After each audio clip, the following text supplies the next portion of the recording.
Καλησπέρα. Καλησπέρα. Ο κύριος με μας? Τι με εσάς? Λέω, με μας? Και με εσάς, μόνο τον κόσμο εγώ δεν χαλάω χατήρια. Δεν με κατάλαβες. Θέλω να πω το όνομά σου είναι με μας. Το ξέρω, χρόνια τώρα. Ωραία. Έλα με μα, κάθεσαι εδώ. Κάτσε, γιατί δεν είναι και εύκολο. Είναι το παντελόνι σωλήνα και δεν λιγάει, αλλά θα το παλέψω.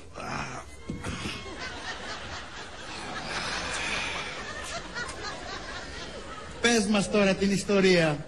Ποια ιστορία? Αυτή που ήρθες να μας πεις και να πάρεις τα λεφτά.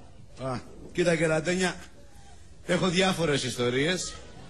Έχω μία που κάνει 3.000 ευρώ. Αλλά ένα απλή, κάτι πινελίκια, κάτι χαστούκια, κάνα δυο κλωτσές. Μια πεθερά στη μέση που θέλει το κακό μου, απλά πράγματα. Έχω μία που κάνει 4.000 ευρώ. Είναι ίδια με την προηγούμενη, απλά έχω βάλει και ένα κουμπάρο στο παιχνίδι. Ο οποίος άμα θέλεις μπορεί να πάρει και τηλέφωνο και να αρχίζει να βρίζει. Μόνο που έτσι θα πάει κάτι παραπάνω γιατί είναι περαστικό το τηλέφωνο. Παίρνει από Γαργαλιάνους.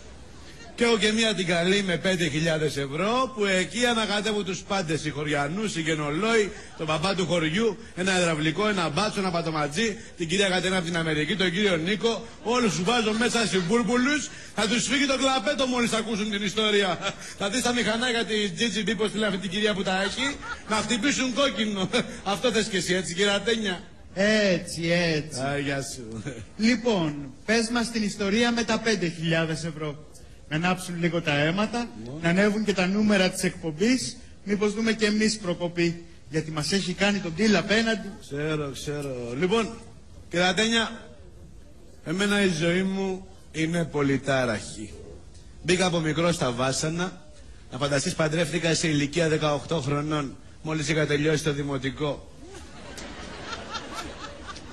Από ό,τι καταλαβαίνω δεν τα έπαιρνε στα γράμματα. Ξένα πράγματα εγώ δεν αρπάζω. Καλύτερα να μου κοπεί το χέρι παρά να... Τα βλέπα εκεί πάνω στο θρανείο, λέω με δίνει σημασία, δεν είναι για σένα. Δεν έπαιρνα που λες τα γράμματα. Έπαιρνα όμως τη δασκάλα. Γενικά ήμουν λανιάρης από μικρός. Μ' άρεσε πολύ το σεξ. Αφού όταν διάβαζα ένα βιβλίο, πήδαγα τις σελίδες. Λέω και το κωμικό με έτσι εντυπωσιάζω το κοινό. Παντρεύτηκα που λες την Καλλιόπη. Εντάξει, τα πρώτα χρόνια ήμασταν ευτυχισμένοι. Βγαίναμε και γλεντάγαμε 2 φορές τη βδομάδα. Εκείνη κάθε Τρίτη με τις φίλες της και εγώ κάθε Σάββατο με τις φίλες της. Μετά όμως από κάποια χρόνια, κυρατένια, άρχισε να μου κάνει νερά. Μιλάμε, είχα βαρεθεί να σφουγγαρίζω. Δεν φτάνα στο καπάκα, τους τρελάνω όλους σήμερα. Θα τους αφήσω έτσι. Όταν λες νερά, Δεν θέλει μυαλό, κυρατένια. Άρχισε να μου τα φοράει. Εκεί κολλάει ο υδραυλικός, ο μπάτσος, ο πατοματζής. Σπάσαν τα πατώματα που εσύ δεν πάτησες. Μιλά της καρδιά μου, μιλά της ψυχή μου, μιλά της κορμί μου, να ξαναγυρίσει.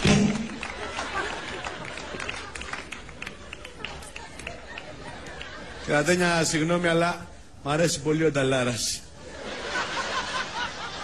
Και έτσι και πω τραγούδι του, το κάνω και βιντεοκλίπ ταυτόχρονα. Χίλια συγγνώμη, παρασύρθηκα. Με όλη αυτή την ιστορία, εγώ δεν αισθανόμουν καλά, έβραζα μέσα μου, ένιωθα σαν ζεύρα. Λες και ήμουνα στο Τιτανικό. καλά, τι σχέση έχει ο Τιτανικός? Γιατί έχει ζεύρα. Λέμε ρε παιδί μου, κουβέντα να γίνεται.